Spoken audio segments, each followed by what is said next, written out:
সমস্ত বিশ্ববাসীর কাছেও শুভ দিন, কারণ এই সপ্তাহে সোমবার দিন বুদ্ধ জয়ন্তী। বুদ্ধদেব এসেছিলেন সমস্ত বিশ্ব মানবের কল্যাণের জন্য, তিনি এসেছিলেন এবং বুদ্ধদেবকে সারা পৃথিবীতে সকলেই পুজো করে, শ্রদ্ধা করে। কত যে বুদ্ধদেবের নামে বই বেরিয়েছে, অনেক বই। আর এই সপ্তাহেই হয়েছে আমাদের রবীন্দ্র জয়ন্তী, কদিন আগে হয়েছে। রবীন্দ্রনাথ আমাদের প্রাণীর দেবতা।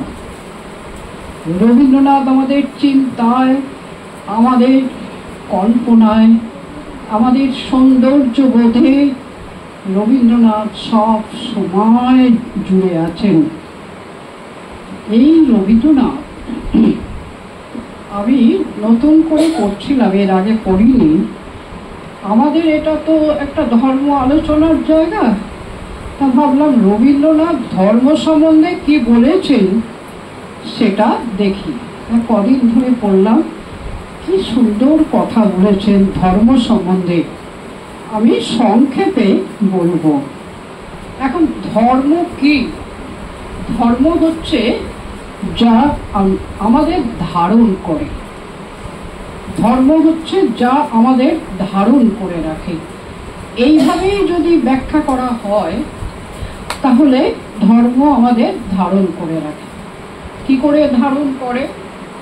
ধর্মের মধ্যে কতগুলো উচ্চতম আদর্শ আছে, কতগুলো আদর্শ আছে। সত্য কথা বলবে, সদাচার পালন করবে, পবিত্রভাবে থাকবে। তাহলে এই আদর্শ কতগুলো আছে, আর কতগুলো নিয়ম আছে, কতগুলো বিধান আছে, যেগুলো পুজোর সময় বা কোনো অনুষ্ঠানে আমরা দেখি না, কত নিয়ম পালন করা হয়। বাড়িতেই পুজো করলে কত নিয়ম করতে হয়। তাহলে ধর্ম মানে একটা আদর্শ, একটা না, আদর্শ, উচ্চ আদর্শ। আবার ধর্ম মানে কতগুলো নিয়ম, কতগুলো বিধান, এই করবে, এই করবে না, এরকম বিধান। এখন ধর্মের কাজটা কি? ধর্মের কাজ হচ্ছে মানুষের সঙ্গে ঈশ্বরের যোগ সাধন।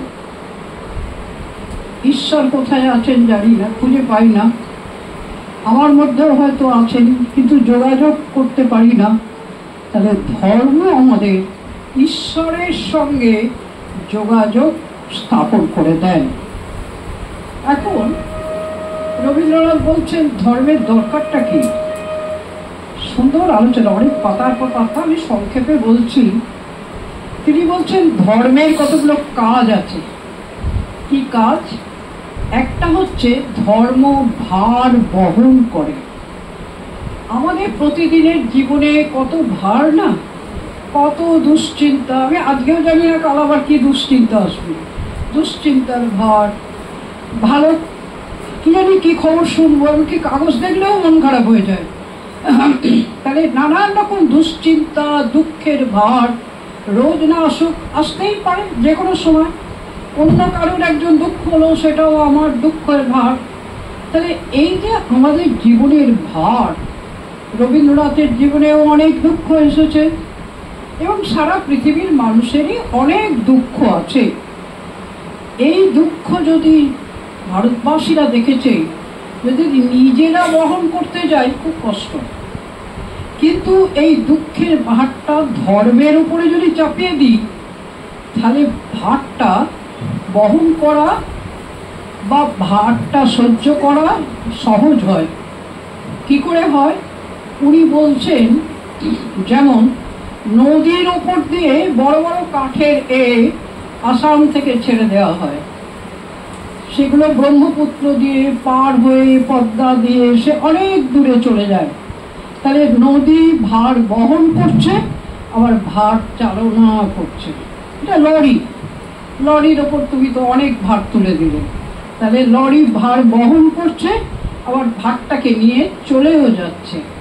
তেমনি আমাদের যে দুঃখ, আমাদের যে বেদনা, এটা যখন ধর্মের উপরে চাপিয়ে দিই, ভগবানের নিয়ম কি করব, বিধাতার লেখা কি করব, আমার এক আত্মীয়ের 35 বছরের মেয়ে চাকরি করে, বিয়ে দিল, ক্যান্সারে 15 দিনের মধ্যে মারা গেল। তার আবার 3 বছরের মেয়ে। তা আমি সেই মেয়েটি মারা গেল তার মার কাছে গেছি, সবে তখন ডেড বডি গেছি। তা আমি কাঁদছি, মেয়েটা আমার কলেজেই পড়েছিল, আমার খুব স্নেহের।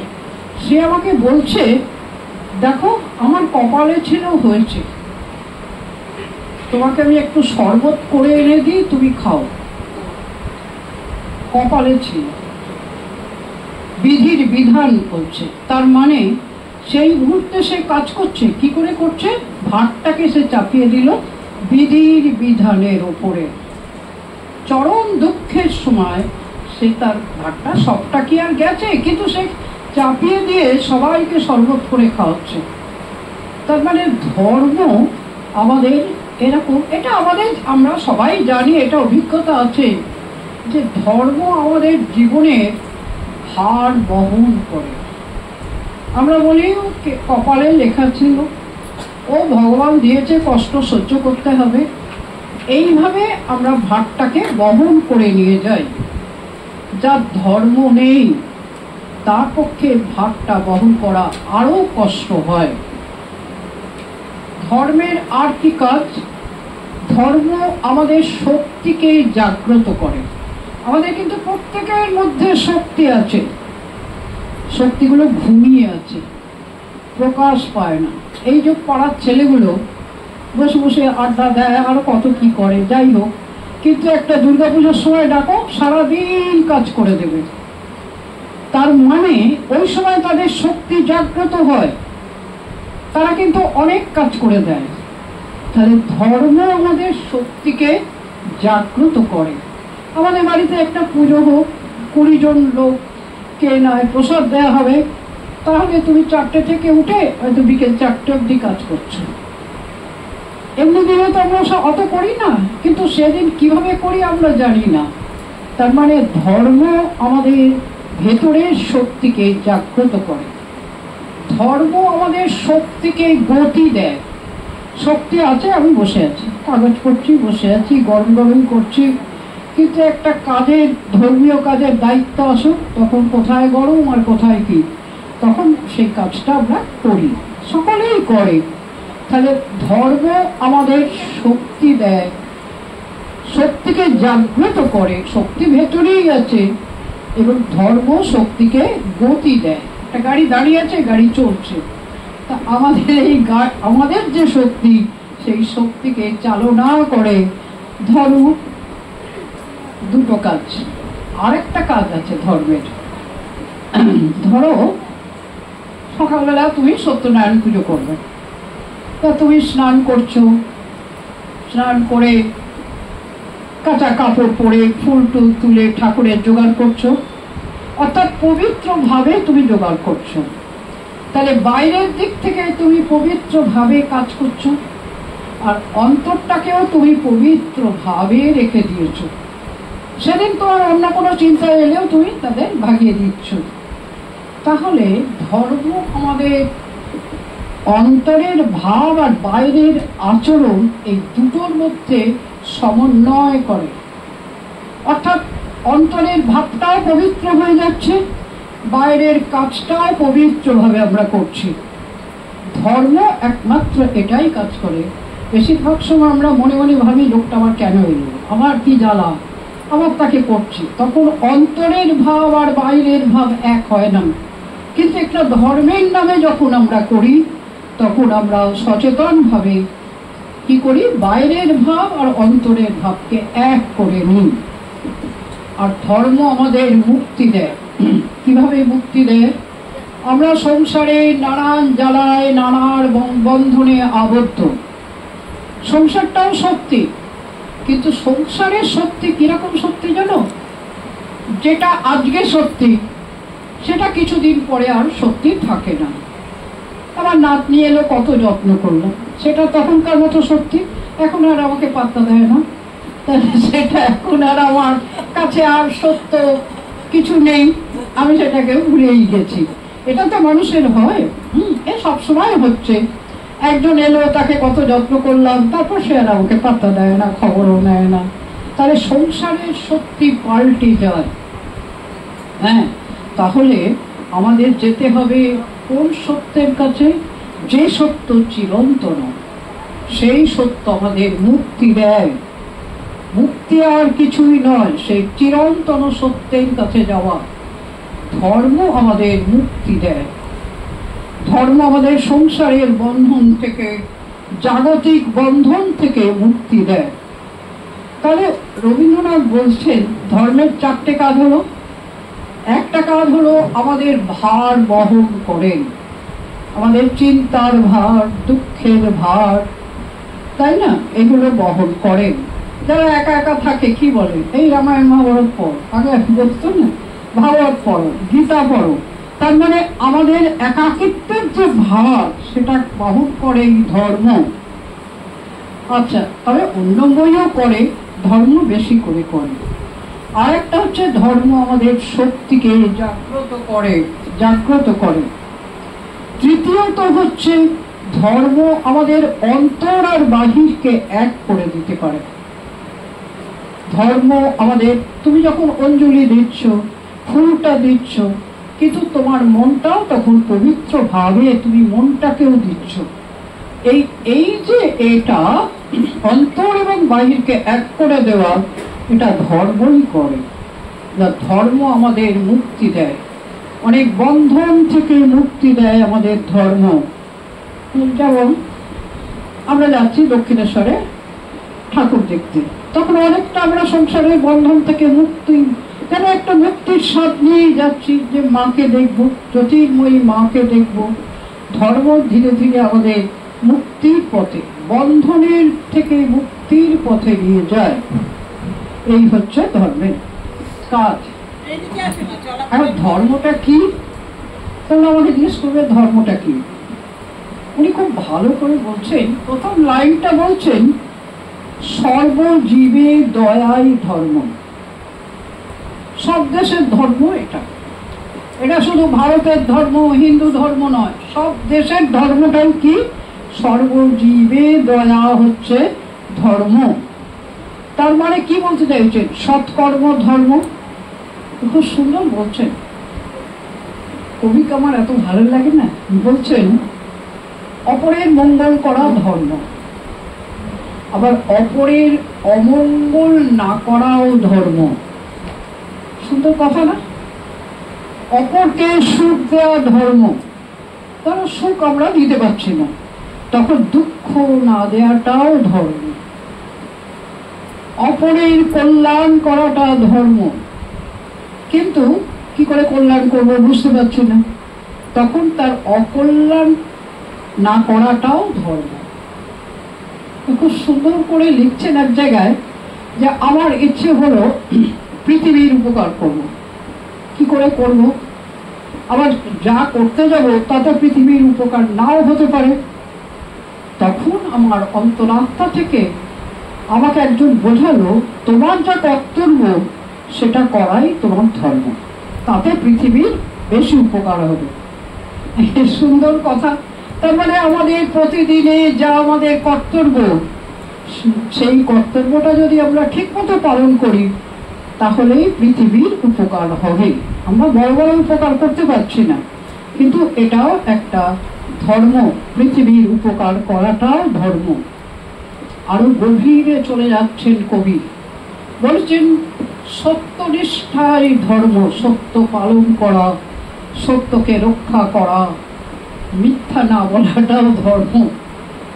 এবং তিনি বলছেন, তিনি তো কবি, সৌন্দর্য সৃষ্টি করেছেন। এখন ইংরেজিতে একটা কথা আছে, ট্রুথ ইজ বিউটি, সত্যই সৌন্দর্য।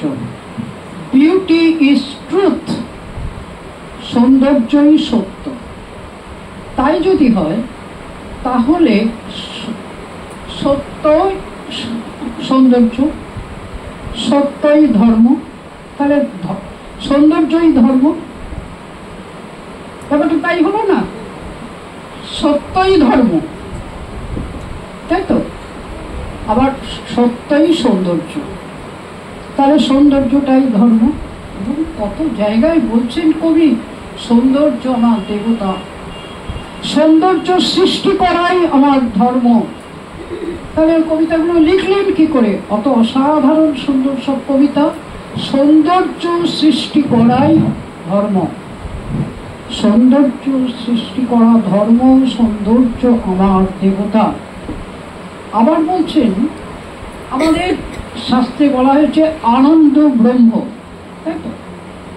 তাহলে আনন্দ দেয়া এবং আনন্দ সৃষ্টি করাটাও ধর্ম, ব্যাপারটা তাই না? যদি আমি শুদ্ধ আনন্দ কাউকে দিতে পারি, কবি বলছেন, আমার কথা নয়, তাহলে শুদ্ধ আনন্দ যদি দেয়া যায় সেটাই ধর্ম। তাহলে কবির একটা সুন্দর কাব্য রচনাও ধর্ম, শিল্পীর একটা অপূর্ব সুন্দর ছবি লেখা, ছবি তৈরি করা, সেটাও তাহলে ধর্ম, কারণ সৌন্দর্যই ধর্ম। আবার বলছেন নিঃশেষে আত্মদানও ধর্ম। তিনি বলছেন যে ভগিনী নিবেদিতা স্বামীজিকে ভক্তি করে ভারতবর্ষে এসেছিলেন এবং ভারতবর্ষের কল্যাণের জন্য তিনি আত্মবিসর্জন দিয়েছিলেন। ভারতবর্ষের কল্যাণের জন্য কাজ করার জন্য তিনি নিজেকে পুরোপুরি সমর্পণ করেছেন। তা এই যে আত্মবিসর্জন, এটাও ধর্ম। কি সুন্দর নিবেদিতার কথা বলেছেন। নিবেদিতা সত্যকে ভক্তি করতেন এবং সত্যকে পালন করার যে শক্তি তা নিবেদিতার মধ্যে ছিল। ভারতবর্ষের কল্যাণ করাকেই তিনি জীবনের সত্য ভেবেছেন এবং সেই কল্যাণের জন্য তিনি ভারতে এসে সমস্ত দুঃখ কষ্ট সহ্য করে ভারতের কল্যাণের জন্য নিবেদিতা কাজ করে গেছেন। নিবেদিতাকে খুব শ্রদ্ধা করতেন। পরে একদিন বলবো নিবেদিতা সম্বন্ধে রবীন্দ্রনাথের ধারণা, সে আবার অনেকটা সময় লাগবে। তাহলে বলছেন যে এই যে কোনো একটা মঙ্গল কাজে আত্মবিসর্জন করাটাও ধর্ম। তাহলে দেশপ্রেমিক যারা, তারা তো দেশপ্রেমও একটা ধর্ম, দেশকে ভালোবাসাও ধর্ম, সমাজকে ভালোবাসাও একটা ধর্ম, তাই তো? অর্থাৎ কোনো কল্যাণের জন্য আত্মবিসর্জন করা যেটা, সেটাও ধর্ম। তারপরে কি বলছেন শোনা, কত বড় কবি তো, ঋষির মতো বলছেন ধর্ম শাস্ত্র পড়ে শেখা যায় না, শাস্ত্র পড়ে ধর্ম হবে না, কোনো মতামত শুনে ধর্ম হবে না। কি করে ধর্মকে পাওয়া যায়? কোনো একটা আদর্শ আমরা শুনলাম, যাবে যাবে কোনো একটা, ধরো আমরা একটা আদর্শের কথা শুনলাম, সেই আদর্শকে আমার অনুসরণ করতে হবে এবং সেই আদর্শটা অনুসারে আমার জীবনে প্রয়োগ করতে হবে। পরোপকার ধর্ম। এবার পরের জন্য আমাকে তাহলে উপকার করতে হয়, তাহলে সেই আদর্শ অনুসারে আমার জীবনটাকে গঠন করতে হবে। এখন একটা জীবন অনেক বড়, সবসময় তো আর পরার্থে উপকার আমরা করতে পারছি না। নিজের স্বার্থ রেখে, নিজের পরিবারের স্বার্থ রেখে তবেই তো কাজ করতে হচ্ছে। তাহলে নিজের জীবনের মধ্য দিয়ে সেই আদর্শটাকে যতখানি আমরা গ্রহণ করতে পারছি, সেইটুকুই আমার ধর্ম। পরিষ্কার হলো? হলো না? ধরো পরের জন্য কল্যাণ করা আমার ধর্ম, তাই তো? তাহলে এখন আমি সংসারী মানুষ, সংসারে কল্যাণ করব, আমার আত্মীয় স্বজনের কল্যাণ করব, ঠিক আছে, করছি। তার মধ্যে যদি পরের জন্য যদি আমরা কল্যাণ করি, হ্যাঁ, এবং আমার সংসারের কল্যাণের সঙ্গে সঙ্গে সেটাকেও যদি একটা সামঞ্জস্য করে নিই, সংসারও চালাচ্ছি, আবার পরের কল্যাণের জন্য কাজ করছি, তাকে সাহায্য করছি, কিছু না পারলে তাকে দুটো ভালো কথা বলছি, তাহলে এইভাবে আমরা যতখানি আদর্শকে জীবনে গ্রহণ করতে পারবো এবং সেই অনুযায়ী জীবনটাকে গঠন করতে পারবো। আমার মুখে বলা ধর্ম নয়, বই ধর্ম নয়, আমি যা শুনলাম, যা পড়লাম, সেই অনুযায়ী আমার জীবনকে আমি যতটা গঠন করতে পারবো, সেটাই আমার ধর্ম। কি সুন্দর কথা বলছেন, ধর্ম সকলের সমান নয়, প্রত্যেকের ধর্ম আলাদা। তার মানে কি হচ্ছে, সে আদর্শগুলোকে যতখানি সে গ্রহণ করে, যতখানি সেই মতো জীবনকে তৈরি করতে পেরেছে, ততখানি তার ধর্ম। প্রত্যেকের ধর্ম, তাই তিনি বলছেন, আলাদা। সুন্দর কথাগুলো বলছেন তারা। তাহলে ধর্ম বলছেন একটা অনুভূতি, একটা চেতনা। কিরকম চেতনা জানো? ধরো তুমি সকালবেলা গঙ্গায় যাচ্ছ, আমাদের এখানে গঙ্গা তো সুন্দর হাওয়া দিচ্ছে, আস্তে আস্তে সূর্য উঠছে, তখন একটা অনুভূতি আসে না? সেটা বলা দরকার নেই, কাউকে বোঝাবার দরকার নেই, একটা বিশুদ্ধ ভাব একটা আসে। এইরকম তখন সেই মুহূর্তের জন্য বা সেই সময়ের জন্য আমাদের একটা আলাদা চেতনা আসে। সেটা রান্না করার সময় আসবে না? আসবে? সেটা খাওয়া খেতে দেওয়ার সময় আসছে না? তাহলে এই যে একটা নিগুড় অনুভূতি, প্রত্যক্ষ অনুভূতি, সূর্য উঠছে, গঙ্গার জলে তার ছায়া পড়েছে, গঙ্গার জোয়ার এসছে এবং আমরা দেখছি, এই যে একটা চেতনা আমার মধ্যে এলো, এই যে একটা অনুভূতি আমার মধ্যে এলো, এই অনুভূতিটা সেই মুহূর্তের জন্যই সত্য, সেটাই ধর্ম। বিবেকানন্দ সেটা বলেছেন, প্রত্যক্ষ অনুভূতি ধর্ম। অর্থাৎ ধর্ম লাস্টে কি? ধর্মকে আমার বুকের মধ্যে পেতে হবে একটা চেতনা, একটা নিগুড় অনুভূতি। সেটা মুখে খানিকটা বলার পর আর বলা যাচ্ছে না। ওই জন্য সবাই বলে না যে আমি বলতে পারবো না, ধর্মের ভাব একটুখানি বলছে, কিন্তু যে গভীর ভাবটা, বিবেকানন্দের মধ্যে যে গভীর ভাব, সেটা কি আমরা বলতে পারি? পারি না। ঠাকুরের যে গভীর ভাব, বিবেকানন্দ বলতে বলতে থেমে যেতেন, বলতেন সেটা বর্ণনার অতীত সেই ভাব। সুতরাং এই ভাবে দেখা যাচ্ছে যে ধর্ম হচ্ছে একটা নিগুড় চেতনা, একটা নিগুড় একটা অনুভূতি। এবং তিনি আরো বলছেন যে আমরা যে দুঃখ পাই, সুন্দর কথা বলছেন, তিনি কিন্তু জীবনে অনেক দুঃখ পেয়েছেন। বিশ্বকবি রবীন্দ্রনাথ বিশ্ববিখ্যাত হলে ছেলে মারা গেছে, বউ মারা গেছে, অনেক দুঃখ পেয়েছেন। বলছেন দুঃখের সময় দুঃখটাকে প্রেমের সঙ্গে সহ্য করাটাও ধর্ম। বিরাট কথা। আমি ট্রেনে যাচ্ছি, ট্রেন লেট, গরম, ভিড়, কষ্ট হচ্ছে, আমার দুঃখ হয়তো হচ্ছে, সারা রাত্রে এরকম করে যেতে হচ্ছে, কিন্তু এই দুঃখটা দেখে অনেকে চেঁচাচ্ছে, অনেকে ঝগড়া করছে, কয়েকজন বসে বসে চুপ করে সহ্য করছে। তাহলে এই যে দুঃখকে সহ্য করা, এখানে সহ্যটাই ধর্ম, এখানে ধৈর্যটাই ধর্ম। এখানে অধৈর্য হয়ে সবাইকে বিরক্ত করে সবাইকে জ্বালাতন করাটা অধর্ম। অর্থাৎ তিনি বলছেন যে দুঃখকে প্রেমের সঙ্গে সহ্য করাটাও একটা ধর্ম, এবং প্রেম হচ্ছে ধর্মের শক্তি। এখানে উনি চৈতন্যকে সমর্থন করছেন। চৈতন্য বলেছেন প্রেম ভক্তি, প্রেমের সঙ্গে ভক্তির সঙ্গে ভগবানের কথা মনে করতে হবে। এখানে উনি বলছেন প্রেম ধর্মের শক্তি। তুমি যদি প্রেম বাদ দিয়ে শুকনো মুখে কাজ করো, ও ধর্ম ঠিক হলো না। তুমি যদি প্রেমের ভাব নিয়ে সামান্য কাজ করো বা ধর্মের বড় কাজ করো, দান বলছে না, এটা দান করে দিলে ওটা ধর্ম নয়। প্রেমের সঙ্গে যখন আমি দান করছি, তখন সেটাই ধর্ম। এবং বলছেন প্রেম আত্মার শক্তি। কি সুন্দর চৈতন্যদেবও বলেছেন, আমাদের যে আত্মা আমরা দেখতে পাচ্ছি না, কিন্তু আমরা যখন প্রেমের সঙ্গে কাউকে গ্রহণ করছি, তখন ওইটাই আত্মার শক্তি। এবং রবীন্দ্রনাথ বলছেন, এখন ধর্মের পথে অনেক বাধা, বাধা তো আছে, নাহলে তো আমরা সবাই তো ধার্মিক হয়ে যেতাম, বলো।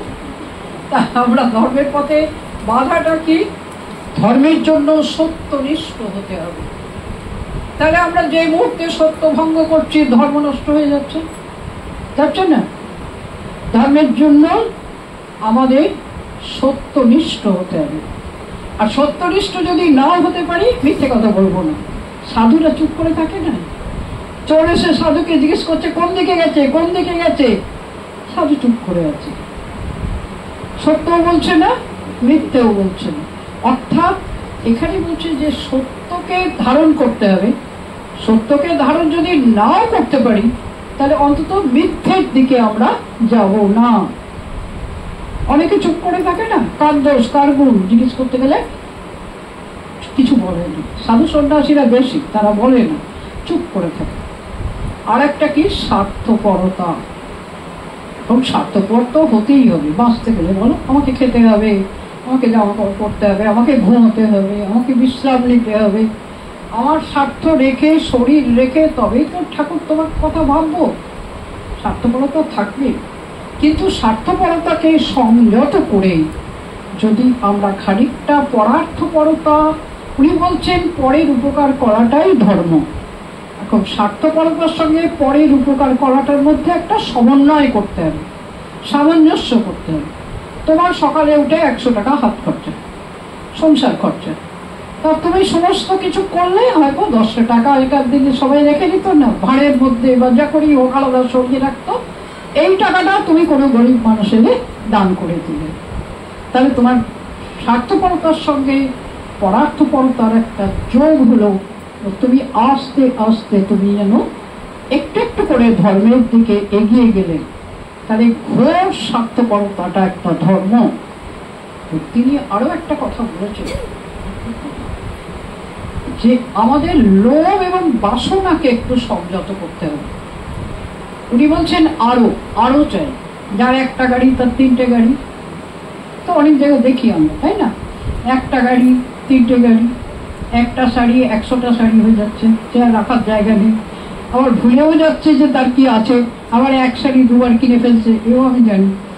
তাহলে এই যে আরো আরোর ইচ্ছাটা আস্তে আস্তে অল্প বয়সীদের থাকবে, ঠিক আছে, কিন্তু যত তুমি ধর্মের দিকে এগোবে আরো আরোর বাসনাটা ত্যাগ করতে হবে। রবীন্দ্রনাথ বলছেন শুধু ভোগ দিয়ে কোনো জাতি বড় হয় না, শুধু ভোগ দিয়ে কোনো মানুষ বড় হয় না, শুধু ভোগ দিয়ে কোনো সমাজ বড় হতে পারে না। তাহলে কি করতে হবে? খানিকটা করে সংযত করতে হবে, আরো আরো আরো চাই। এইটাকে কিন্তু তিনি বলছেন এই আরো আরোটা অতিরিক্ত লোভ, অতিরিক্ত যে বাসনা, সেইটাকে ত্যাগ করতে হবে। শেষকালে খুব, আমি শেষ করে দিচ্ছি, শেষকালে খুব ভালো কথা বলছেন। বলছেন আমাদের ভেতরে একজন থেকে আমাদের চালনা করেন। আমি যখন লিখি তখন মনে হয় আমি লিখি না, কে একজন লিখিয়ে দিচ্ছে। আমি যখন কিছু বলতে যাই অনেক সময় এমন কথা মুখ দিয়ে বেরিয়ে যায় যেটা আমি আগে ভাবিনি, কে যেন আমার মুখ দিয়ে বলিয়ে দেয়। এটা বিবেকানন্দের হয়েছিল, বলেছেন, লিখেছেন যে বিবেকানন্দ বলছেন আমি একটা শহর থেকে আমেরিকা আর একটা শহর, ওখানে অনেক দূর যাচ্ছি, কি লেকচার দেবো জানি না, কিন্তু ঠাকুরকে স্মরণ করে যখন আমি প্ল্যাটফর্মে উঠলাম, আমি গড় গড় করে একটা বিষয়ে কি সুন্দর পাণ্ডিত্যপূর্ণ লেকচার দিলেন। তিনি বলছেন যে ঠাকুরই আমার মধ্য দিয়ে বলে দিলেন। তাহলে রবীন্দ্রনাথ বলছেন কে আমাকে দিয়ে লিখিয়ে নেয়, কে আমাকে দিয়ে বলিয়ে নেয়, আমি তাকে চিনি না, সে এক রহস্যময় শক্তি। কবি এত সাধনা করেছেন, শেষকালে বলছেন আমি তো তাকে চিনি না, সে যেন এক রহস্যময় শক্তি। কবি তো আবার গান গাইতে পারতেন, তাই বলছেন ভৈরবীতে বলে দেয়, ভৈরবীর সুরে নাকি বলে দেয় যে তুমি যা আমার বলে জানি, আমরা যা আমার বলে জানি তা থাকবে না। তাকে কি শেষকালে থাকে? আমার রূপ, সৌন্দর্য, টাকা, লেখাপড়া শিখেছে, এখন সব ভুলে যাচ্ছে, কিছুই থাকবে না। তাহলে যা আমার বলে জানি তা থাকবে না, আর যা থাকবে তা আমি জানি না। ভৈরবীর সুরে নাকি কথা বলে দেয়, কবি বলছেন। তার মানে ধর্ম শেষকালে বলছেন এক রহস্যময় শক্তি, যাকে কবি পুরোপুরি জানতে পারেননি। শেষ তারপর তিনি বলছেন আমাদের মধ্যে এক পরম ইচ্ছা আছে। আমরা কিন্তু আমাদের ভেতরটা খুব কম জানি। আমাদের ভেতরে একটা পরম ইচ্ছা আছে। সেই ইচ্ছা আমাদের ভক্তির দিকে, পবিত্রতার দিকে, প্রেমের দিকে, সৌন্দর্যের দিকে নিয়ে যাচ্ছে। আবার বলি, আমাদের মধ্যে একটা পরম ইচ্ছা আছে। সেই ইচ্ছা আমাদের পবিত্রতার দিকে নিয়ে যাচ্ছে, সেই ইচ্ছা আমাদের ভক্তির দিকে নিয়ে যাচ্ছে। এবং এই ইচ্ছাটাকে যারা চেপে দেয় তারা পাপী। দারুণ কথা বলছেন। তার মানে আমাদের সকলেরই কিন্তু পবিত্রতার দিকে যাওয়ার একটা পরম ইচ্ছা আছে। হিন্দু শাস্ত্রে জানো তো, পাপী পুণ্যবানের যে পার্থক্যটা সেটা পরে আর স্বীকার করে না। যে পাপী সেও পরে পরম পুণ্যবান হতে পারে, যে পুণ্যবান সেও পাপী হতে পারে, ওইটাই স্বীকার করে না। বলছে সকলের মধ্যে একটা পরমতম ইচ্ছা আছে, যে ইচ্ছা তাকে সত্যের দিকে নিয়ে যেতে চায়, তাকে মঙ্গলের দিকে নিয়ে যেতে চায়, তাকে পবিত্রতার দিকে নিয়ে যেতে চায়। এবং সৌন্দর্যের কবি বলছেন তাকে সৌন্দর্যের দিকে নিয়ে যেতে চায়। সেই ইচ্ছাকে যে বাধা দেয়, সেই ইচ্ছাকে যে স্বীকার করে না, সেই পাপী। আজকে এই অবধি থাক, আমি যতদূর বুঝেছি তাই বললাম। তবে বড় সুন্দর, এ নিয়ে আরো অনেক জানার আছে, অনেক পড়ার আছে। একদিন নিবেদিতা সম্পর্কে উনি কি ভেবেছেন, উনি কি বলেছেন, নিবেদিতা